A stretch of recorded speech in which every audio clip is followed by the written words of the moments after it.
આ લક્ષ્મીજી ભગવાન મહાદેવની પાસે ભક્તિની માંગણી કરે છે. અહીંયા લક્ષ્મી મહાદેવ પાસે માગે છે. શંકરના પત્ની દક્ષ યજ્ઞ નિમિત્તે સતી પોતાનો દેહ ત્યાગ કરે ત્યારે સતી કોના પાસે માંગણી કરે છે? શ્રી હરિ પાસે. હરિની પત્ની શંકર પાસે માગે, શંકરની પત્ની વિષ્ણુ પાસે માગે. રામચરિત. સતી મરત હરિ સન પરો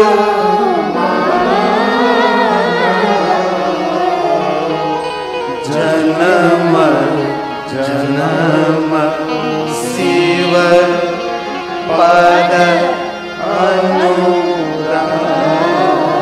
સતીએ માગ્યું, શ્રી હરિ પાસે માગ્યું. શું માગ્યું? જન્મ જન્મ શિવ પદ અનુરાગ. શિવજીના ચરણોમાં મને અનુરાગ રહે, મને પ્રેમ રહે. અહીં મહાદેવીએ લક્ષ્મીને વરદાન આપ્યું, ધન્ય છો લક્ષ્મી, ધન્ય છો. હવે તમે માગ્યું એ મેં તમને આપ્યું, હવે મારે તમને કઈ આપવું છે. માગે ને આપે ને દેવ કહેવાય, અને માગ્યા વગર આપે એને મહાદેવ કહેવાય. માગણી કરો ને આપે એ દેવ છે, ને માગ્યા વગર આપણી યોગ્યતાથી વધારે જે આપે છે એ શંકર ભગવાન, એ મહાદેવ છે. હવે મહાદેવ બોલે છે, લક્ષ્મી આપે કોની ભક્તિ કરી છે? લક્ષ્મી કહે મહાદેવની. હું કોણ છું? મહાદેવ. તો સાંભળો લક્ષ્મી, આપ સાંભળો. આ દુનિયામાં તમારી ઓળખાણ કઈ છે? લક્ષ્મીજી કહે છે વિષ્ણુ પત્ની લક્ષ્મી. તમને દેવલોકની અંદર કયા નામથી ઓળખે છે? કે વિષ્ણુ પત્ની લક્ષ્મી. આ મહાદેવ. તો આજે તમે મહાદેવની સાધના કરી છે, તો સાંભળો લક્ષ્મી, આજેથી તમારું નામ વિષ્ણુ પત્ની લક્ષ્મી નહીં, પણ આજેથી તમારું નામ રહેશે વિષ્ણુ પત્ની મહાલક્ષ્મી. મહાદેવની સાધના કરી છે, તેથી તમારા નામને આગળ મહાશબ્દનું સંબોધન કરવામાં આવશે. ત્યારથી આ વિષ્ણુ પત્ની લક્ષ્મી નથી રહી, વિષ્ણુ પત્ની મહાલક્ષ્મી રહે છે. હવે સાંભળો લક્ષ્મી, આ 7 વારમાંથી મારો વાર કયો? લક્ષ્મીજી કહે છે મહાદેવ સોમવાર. આજે સોમવાર છે ને, સોમવાર. તો સાંભળો લક્ષ્મી, આજથી સોમવાર હું તમને ભેટમાં આપું છું. હે લક્ષ્મી, સોમવારને દિવસે લક્ષ્મીજી તમારી પૂજા કરશે, એના પર હું પ્રસન્ન રહીશ.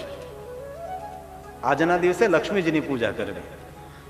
બાળકોને ભોજન કરાવો, બાલિકાઓને ભોજન કરાવો, સાધુને ભોજન કરાવો, સંતોને ભોજન કરાવો, બ્રાહ્મણોને ભોજન કરાવો, ભૂખાનું કોઈને ભોજન કરો આજના દિન, તો સંપત્તિની પ્રાપ્તિ થાય.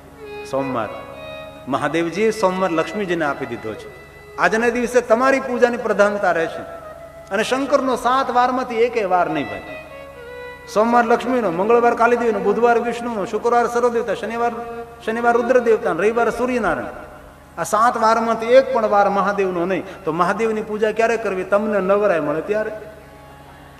તમને જયારે સમયને અનુકૂળતા હોય ત્યારે શંકરની પૂજા કરો ભાઈ. 7 વારનો માલિક શંકર છે. સોમવાર મહાદેવે લક્ષ્મીજીને આપ્યો, આપની પૂજાને પ્રધાનતા રહે. હવે લક્ષ્મીજી બોલે છે, હવે સાંભળવા જેવું બોલે છે. લક્ષ્મી બહુ સરસ બોલ્યા છે. લક્ષ્મીજી એમ બોલે છે કે મહાદેવ, જે સોમવાર તમારી પૂજાની પ્રધાનતાનો વાર હતો, એ સોમવાર મહાદેવ તમે મને ભેટમાં આપ્યો છે. હું તમારી પરમ ભક્ત છું મહાદેવ, મારે બોલવું છે મહાદેવ. લક્ષ્મી કહે, મહાદેવ કહે, લક્ષ્મી બોલો. વિષ્ણુ પત્ની મહાલક્ષ્મી બોલે છે કે મહાદેવ સાંભળો, સોમવારના દિવસે કોઈ મારી પૂજા કરે તેના પર તો હું પ્રસન્ન રહીશ, તમે પણ પ્રસન્ન રહેશો. પણ સાંભળો મહાદેવ, સોમવારના દિવસે મહાદેવ તમારી કોઈ પૂજા કરે છે તેના ઉપર વિષ્ણુ પત્ની લક્ષ્મી નહીં, તેના પર વિષ્ણુ પત્ની મહાલક્ષ્મી પ્રસન્ન રહેશે. આજના દિવસે મહાદેવની પૂજા કરે તેના પર કોની કૃપા ઉતરે? વિષ્ણુ પત્ની મહાલક્ષ્મીની કૃપા ઉતરે. એ સોમવાર છે, એ મહિમા છે ભાઈ. આજનો દિવસ ભૂલવો નહીં. સોમવાર શાંતિ આપનારો, સંતાપમાંથી મુક્ત કરનારો એ સોમવાર છે. વધારે ન થાય પણ કમસે કમ શિવ ચાલીસા કરવા. જય ગણેશ ગિરજા સુવન મંગલ મૂળ સુજાન કહત અયોધ્યા દાસ્તુ દેવા ભય વરદાન. અને આ માક્ષર મહિનો છે ને, એ શિવની ભક્તિનો મહિનો છે ને. આ મહિનામાં શિવ ઉપાસના કરવી. પવિત્ર શ્રાવણ કરતા પણ મહિમા દેખાડ્યો માક્ષરનો. એમાં હમણાં આદ્રા નક્ષત્ર, માક્ષર માસ આદ્રા નક્ષત્રમાં શિવ પૂજાનો કેટલો મહિમા. અયોધ્યા દાસ કહે ને શિવ ચાલિતાની અંતિમ પંક્તિમાં, માગશર ચઠ હેમંત ઋતુ સંવંત 66 સ્તુતિ ચાલીસા શિવ પૂર્ણ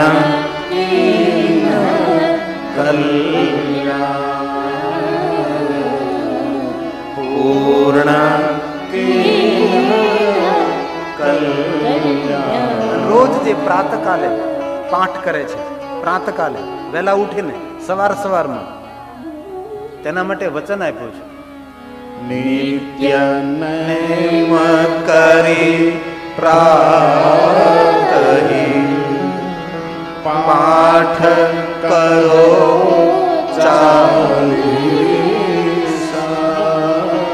મહાદેવ તુમ મેરી મનો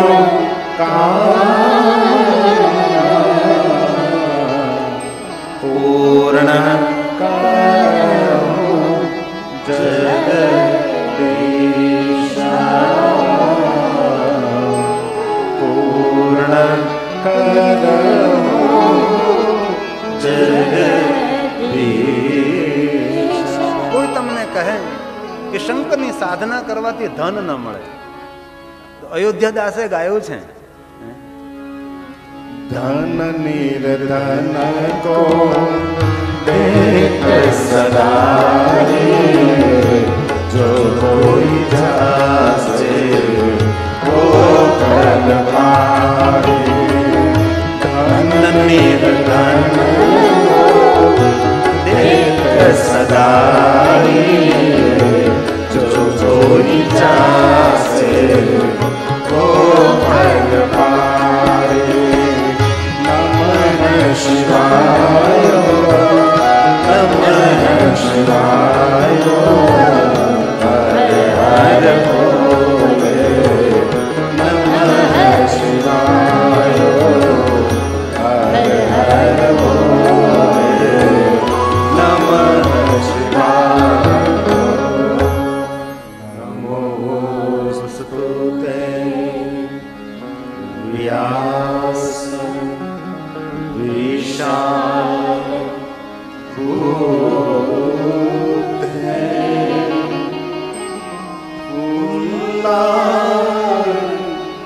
ફૂલાલિંદા યત પત્ર નેત્ર યેન ત્વયા ભારત તૈય પૂર્ણ પ્રજ્વાલિતો જ્ઞાનમય પ્રદીપા પ્રજ્વાલિતો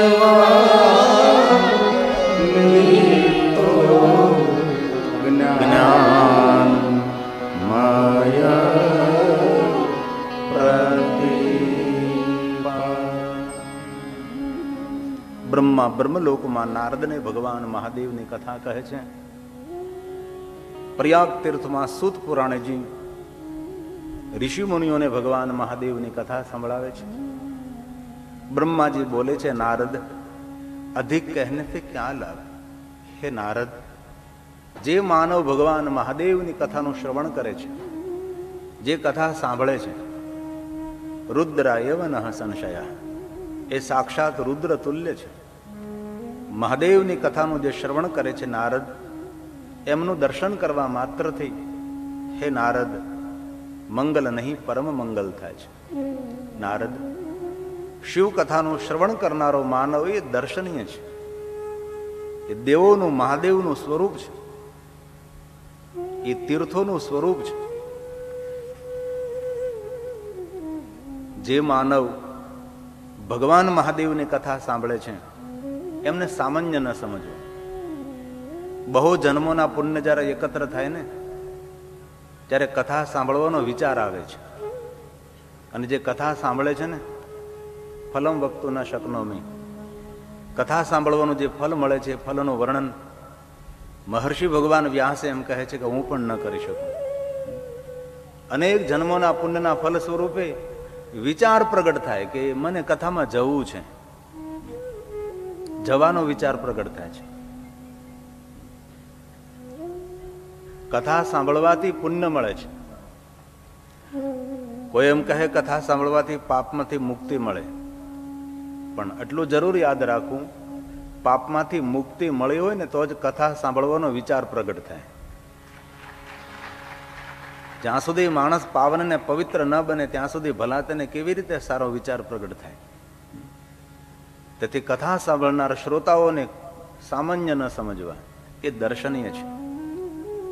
પુરાણોમાં તો કથા કહેનાર કથા સાંભળનારનો મહિમા ગાયો છે ને. કથા સાંભળનાર માટે કેટલું કહેવાનું છે. એવું નથી કહ્યું કે કથા કહે છે એ રુદ્ર તુલ્ય છે. કથા સાંભળનાર માટે કહ્યું છે રુદ્ર એવ નઃ સંશય, એ સાક્ષાત રુદ્ર તુલ્ય છે. કથાનું શ્રવણ કરે છે તેનો અધિક બહુ જ મૂલ્ય છે, તેનો મહિમા છે ભાઈ.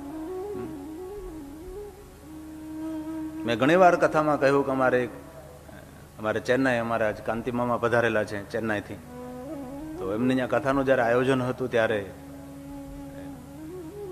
આપણા દક્ષિણ ભારતના શંકરાચાર્ય મહારાજ પધારેલા, ત્યારે એમને ત્યાંનું પ્રવચનમાં કહેલું કે જે કથા કહે તેને એક પુણ્ય મળે, કારણ કે એક મુખથી કથા કહે ને, કથા સાંભળે તેને 2 પુણ્યો મળે. એમને પ્રવચનમાં એવું કહ્યું તો મને બહુ ગમ્યું. મેં કીધું ભલે આપણને એક મળે કાંઈ વાંધો નહીં, એક મળે તો છે ને. હાવ તો કોરા નથી આપણે ભાઈ. કથા સાંભળનાર ને 2 પુણ્યો મળે, એ પણ વાત આપણને ગમે. ભાલો આપણા કરતા 2 પુણ્યો કથા સાંભળનારને મળે, આપણને 1 મળે. પછી શંકરાચાર્ય મહારાજ પ્રવચન કરીને તો જતા રહ્યા, પણ પછી એ ઉપસ્થિત હોય તો આપણાથી ન બોલાય. કારણ કે મહાન પુરુષો હોય એમના સાનિધ્યમાં બડબડાટ કરવો એ મહાપુરુષોનું અપમાન કહેવાય છે. અને બીજી વાત, કોઈ વ્યક્તિ સાથે બેઠા હોય ને ફોનમાં વાત કરવા લાગી જાય, એ જેની સાથે બેઠા છો એનો અનાદર છે, એનું અપમાન છે. આ મોબાઈલ આવ્યો પણ બુદ્ધિ ન આવે.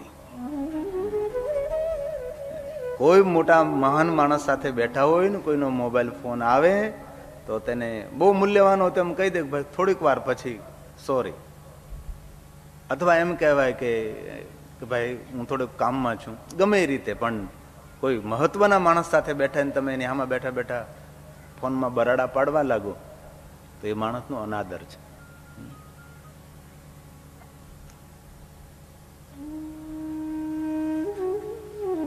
આ દુનિયામાં પેક મારનારો માણસ મહાન નથી બન્યો, કોઈની રિસ્પેક્ટ કરનારો માણસ મહાન બન્યો છે. બીજાનો આદર કરનારો માણસ મહાન બન્યો છે.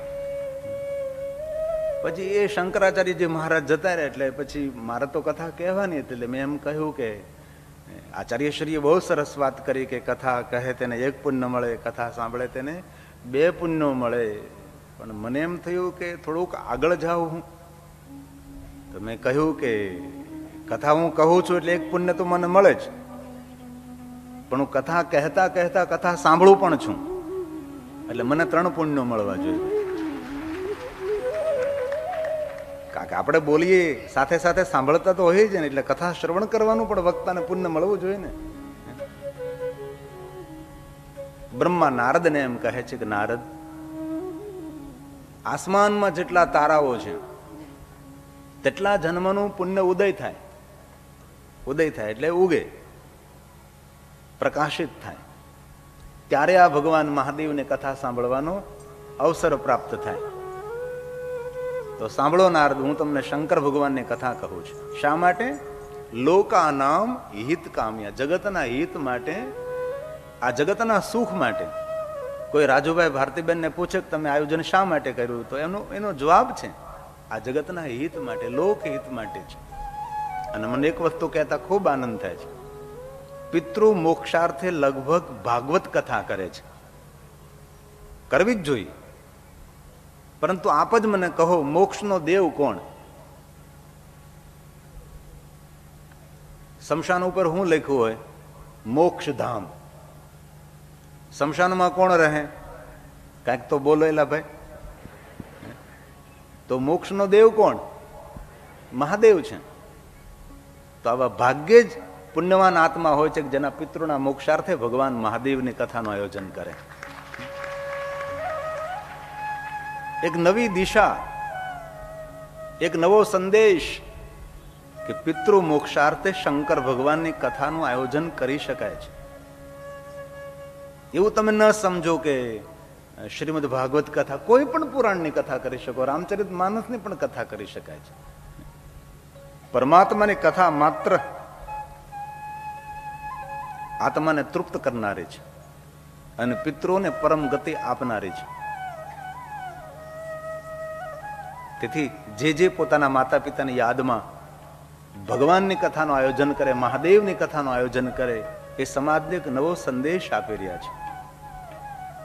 અને મેં કહ્યું તો નીલમબેનને, રાજુભાઈના માતુશ્રીને, કે તમે બારડોલીમાં કથા કરશો તો બહુ મોટી વ્યવસ્થા ઊભી કરવી પડે, તેના કરતાં અહીંયા લંડનમાં કથા કરી નાખો, ઇંગ્લેન્ડમાં કથા કરી નાખો. કારણ કે ઇંગ્લેન્ડ રહે છે, બધા લંડન રહે છે.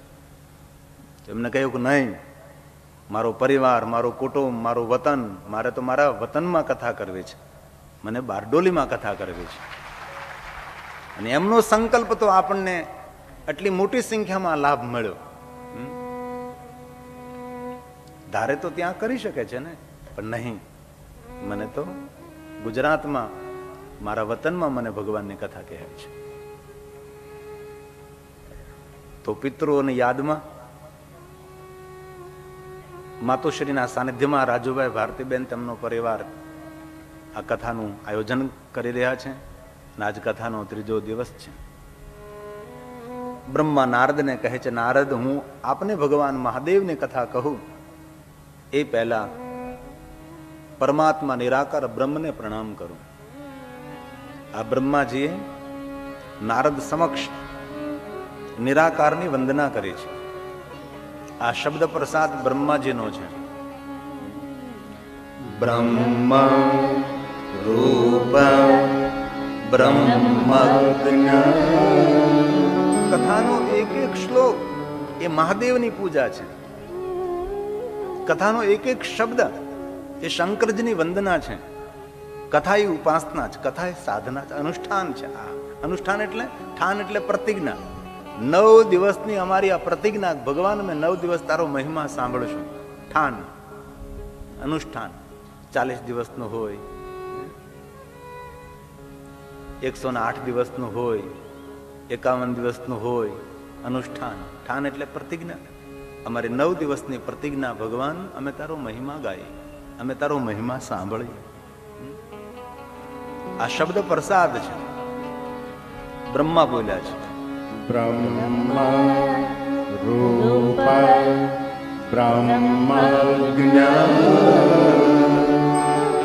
બ્રહ્મ ભાવે ચ તત્પરં બ્રહ્મ બીજ સ્વરૂપે બ્રહ્મ બીજ નમોસ્તુતે બ્રહ્મ બીજ નમોસ્તુતે બ્રહ્મ બીજ નમોસ્તુતે. બ્રહ્મ બીજને પ્રણામ કરું છું. જ્યાં બ્રહ્મનું ઉત્પત્તિ સ્થાન છે. જો કોઈ ભગવાનને પ્રણામ નથી કર્યા, બ્રહ્મને પણ નહીં, બ્રહ્મ બીજ એટલે બ્રહ્મનું જ્યાં સ્થાન છે તેને પ્રણામ કરે છે. જે બ્રહ્મ પૂરા વિશ્વમાં વ્યાપેલા છે, જે વ્યાપક છે, એ તત્વને હું પ્રણામ કરું છું. નાનકડું બીજ હોય તેમાંથી કેટલો મોટો વટવૃક્ષ પ્રગટ થાય છે. એક બીજ નાનું એવું, પણ તેમાંથી ફલિત થનારો કેટલો મોટો વડલો છે, વટવૃક્ષ છે. ઈશ્વર સૂક્ષ્મ સ્વરૂપે, વિરાટ સ્વરૂપે પણ જગતની અંદર વિસ્તરેલો, ફેલાયેલો, ગૂંથાયેલો, રચાયેલો છે. જીધર દેખો ઈધર તુહી તુહી. સૂતરના તાતણાઓમાં જેમ મોતી ગૂંથાયેલા, તેમ ઈશ્વર આ જગતમાં ગૂંથાયેલો છે. પેડમાં તું, પહાડમાં તું, સરિતામાં, સાગરમાં, ગગનમાં અગનમાં આકાશમાં પ્રકાશમાં દેવમાં દાનવમાં માનવમાં જીવ જંતુમાં પશુ પક્ષીમાં ક્યાં નથી તું? ઈશ્વરને જોવા માટે આપણી દ્રષ્ટિને બદલવાની જરૂર હોય છે. નથી કહેતા આપો દ્રષ્ટિમાં તે જનો સિયા રામમય સવ જગ જાની કરો પ્રણામ જોરી જુગ પાને. હરિ વ્યાપક સર્વત્ર સમાન પ્રેમ સે પ્રગટ હોય મેં જાના. એ તુલસી બોલે છે, અહીંયા બ્રહ્માજી બોલે છે. સર્વ વ્યાપક સર્વજ્ઞ સર્વ શક્તિ સમન્વિતા અતિ સુંદર દેશ. દેવોના દેવ મહાદેવ. એ સુંદર નથી, શબ્દ ક્यों આપ્યો? અતિ સુંદર. જેની સુંદરતાનું આ દુનિયામાં કોઈ વર્ણન ન કરી શકે. ઈશ્વરની સુંદરતાનું વર્ણન કરવા માટે સંભવે નહીં સર્વથા. આ દુનિયામાં કોઈ તેની સુંદરતાનું વર્ણન ન કરી શકે. ઈશ્વર કેટલો સુંદર હોઈ શકે છે.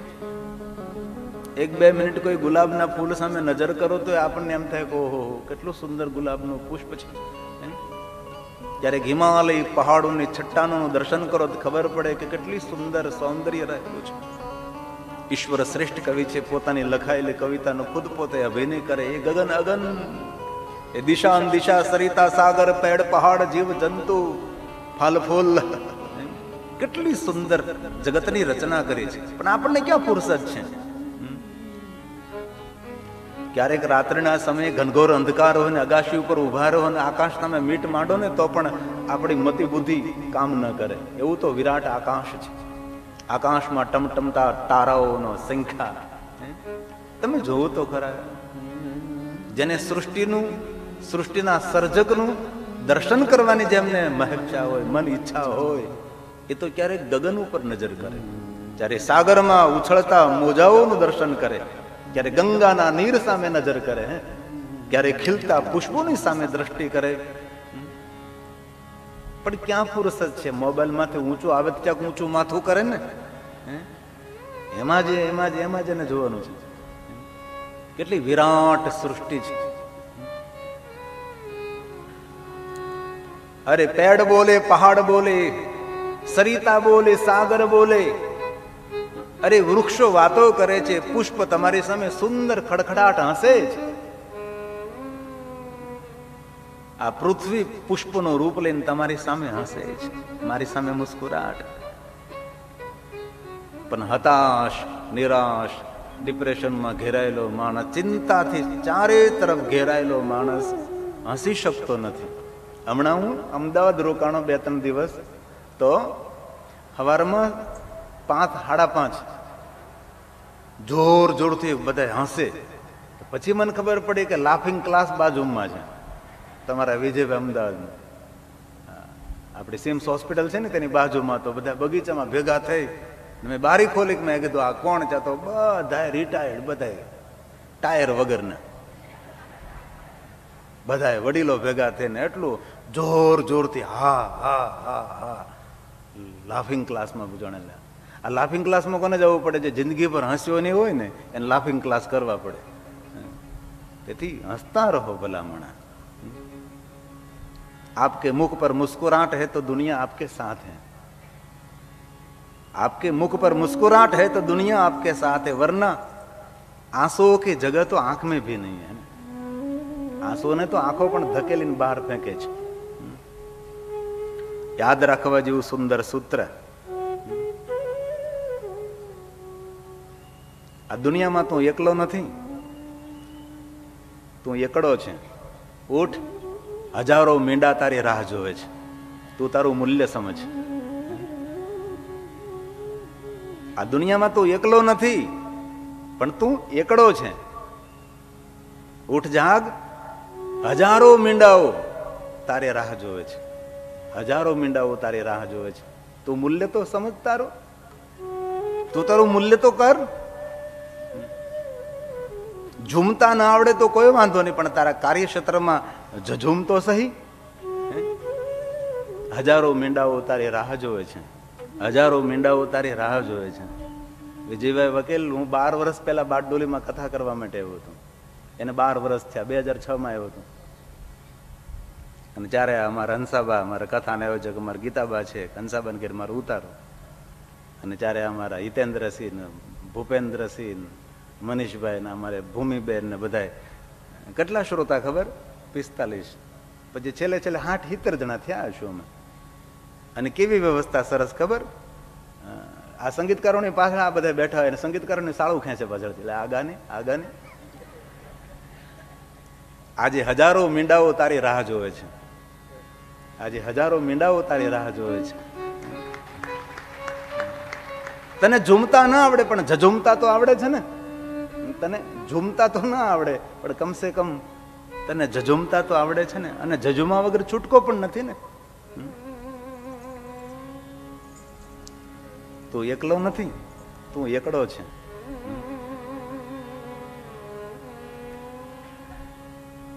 આમ તો એકલા જ આવ્યા મનવા એકલા જવાના. બહુ સુંદર પંક્તિ છે, ગુજરાતીઓની તો લોકપ્રિય પંક્તિ છે ને. એકલા જ આવ્યા મનવા, એકલા જ આવ્યા મનવા, એકલા જવાના, સાથી વિના સંગી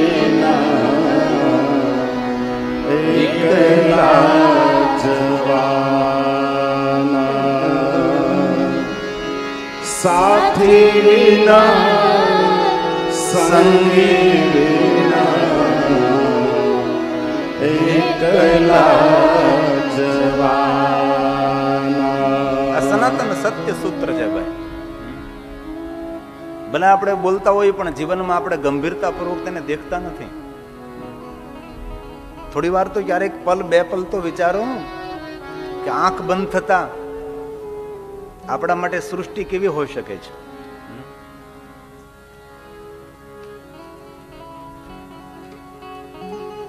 આપણા મૃત્યુ પછીનું આપણું જીવન કેવું હોવું જોઈએ. મૃત્યુ બાદની યાત્રા પણ ક્યાં સમય છે આપણને? આપણે તો દુનિયાનું દર્શન કરીએ ને દૂરદર્શન કરીએ, બાકી ભીતરી દર્શનની તો કઈ ફુરસત જ નથી ને આપણને. આપણા શાસ્ત્રો દૂરદર્શન દુનિયા દર્શન તો સહી, પણ ખરેખર તો સ્વદર્શનની વાતો કરે છે. તો દુનિયામાં કોઈને ઓળખે કે ન ઓળખે, પરંતુ તું તને તો ઓળખ. ભીતરી યાત્રા છે. તો બ્રહ્મા નારદને કહે છે, નારદ, ઈશ્વર સુંદર નથી, અતિ સુંદર છે, જેની સુંદરતાનું કોઈ વર્ણન ન કરી શકે. દેવેશ, તેને હું પ્રણામ કરું છું, તેને નમસ્કાર કરું છું. કેટલી સુંદર બ્રહ્માજીએ વાત કરી છે. નમસ્તે જગદીશ્વર, જગતને પ્રકાશિત કરનાર ઈશ્વર હે પરમાત્મા. નમસ્તે જગદીશ્વર, નમસ્તે જગદીશ્વર. બ્રહ્મા નારદને કહે, નારદ, સૂર્ય નહીં, ચંદ્ર નહીં, પૃથ્વીની ઘનઘોર અંધકાર, અંધકારમાં એક સ્વયંભૂ પ્રકાશિત, જેમનું કોઈ નામ નથી નારદ, ગુણરૂપ રંગ નહીં એસા હે ઠિકાના, પરંતુ એ તત્વને સમજવા માટે નામ આપ્યું છે બ્રહ્મ તત્વ, આદિ તત્વ, મૂળ તત્વ, સ્વપ્રકાશિત તત્વ. પરંતુ એ નિરાકારમાંથી, અહમ નિર્વિકલ્પો નિરાકાર રૂપો, એક પરમાત્માનું પ્રાગટ્ય, જેમને આદિ પુરુષ કહેવાય છે, જેમને પ્રધાન પુરુષ કહેવાય છે, જેને મૂળ પુરુષ કહેવાય છે. હે નારદ, એ નિરાકારમાંથી એક આદિ પુરુષ અને આદ્ય શક્તિનું પ્રાગટ્ય થયું છે. એમનું નામ છે શિવ અને શક્તિ. નારદ, આ પૂરી દુનિયા શિવ અને શક્તિનો વિસ્તાર છે. તેથી ભગવાન શિવ અને શક્તિ એ જગતના માતા અને પિતા છે.